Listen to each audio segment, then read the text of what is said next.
Much. In their news conference today, President Trump and Prime Minister May both emphasized the special relationship between the U.S. and the U.K. That relationship, of course, often depends upon how the two countries' leaders get along. Niall Gardner is a former aide to British Prime Minister Margaret Thatcher after she left office, and he joins me now.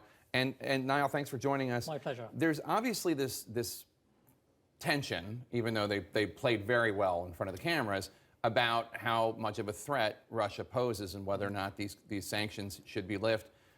Just as somebody who advised Thatcher, how much more is the threat of Russia, or then the Soviet Union, felt by the UK rather than here in the US? Well, I think that British Prime Minister Theresa May was absolutely right to point out the Russian threat, to warn against any lifting of sanctions, and to send a very, very clear message, not only today, but also in a speech yesterday in Philadelphia, that Vladimir Putin's Russia poses a fundamental threat to the NATO alliance, to Great Britain, to the United States, and their allies. And this is a very important message to be sending. But she also reiterated that both she and President Trump believe firmly in the importance of the NATO alliance, the fundamental heart of the transatlantic alliance.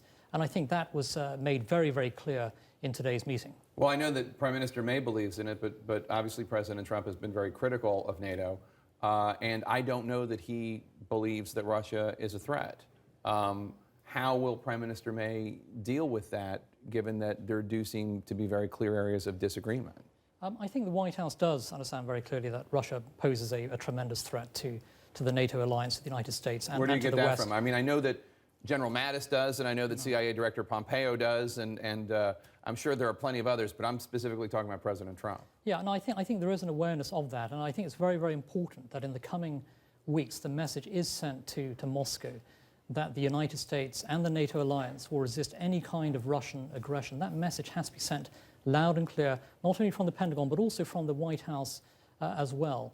And I also think there's going to be an emphasis upon urging NATO allies, especially in Europe, to spend more on defense. And that's a message that both the White House and Downing Street will need to be sending very, very clearly in the coming months, because far too many NATO members are not investing enough in their defense. They're purely relying, of course, upon the US-British security umbrella. They need to step up to the plate and resist any kind of potential aggression faced by the alliance. There was a fun moment when the Prime Minister May, traditionally what happens is the President calls on two reporters, the Prime Minister calls on two reporters, usually from the UK, and each reporter asks questions of both leaders.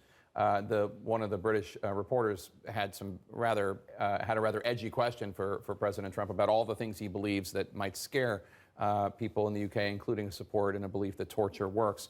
The President said he thinks it works, but he's going to leave it up to Mattis, who doesn't think it works.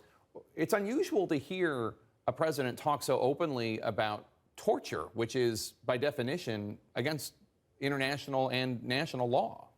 Yeah, there's certainly been a lot of British press scrutiny of this issue. I don't think it was a major issue of discussion between the two leaders. I think that this was more of a big picture meeting about the larger importance of the Anglo-American special relationship. And I think this visit certainly succeeded in doing so. And we are going to see, I think, a very robust partnership between Theresa May and Donald Trump. To his great credit, Donald Trump did emphasize in his view, the tremendous importance of Brexit, why it was good for Britain and for America as well. And so a key part of these discussions, of course, is focused upon the development of a US-UK free trade deal, which I think is going to become a reality. And it is going to be a tremendous, powerful symbol of the power of the special relationship. But some very, very encouraging words from the US President today on Brexit, which will be extremely well received in the United Kingdom. I want to play the sound from the new United States Ambassador to the United Nations, Nikki Haley, and get your response. Let's play that sound. And the way that we'll show value is to show our strength, show our voice, have the backs of our allies, and make sure that our allies have our back as well. For those that don't have our back, we're taking names. We will make points to respond to that accordingly. For those who don't have our backs, we're taking names. Now, that's how they do politics down in South Carolina. How might that kind of language be accepted in the United Nations, do you think? Well, first of all, I think Nikki Haley will be a tremendous asset to the United States She's great, at of the course, United Nations. but that's some edgy language for the yeah, UN. and I think it may be very, very tough language, but this is the message I think that the United Nations needs to hear. For far too long, I think the UN, many of its actors have operated in a deeply anti-American way. And I think that Nikki Haley is simply saying that the United States will strongly advance its interests on the world stage. And that's the right message to be sending. I think the UN has far too long been a sort of, plaything for dictatorships and tyrannies and anti-American regimes. And so she's sending a very, very robust, clear message to the enemies of the United States that they will be held to account. Now, Gardner, always a pleasure to have you here. Thanks so much for pleasure. joining Thank us. you very much. Appreciate it.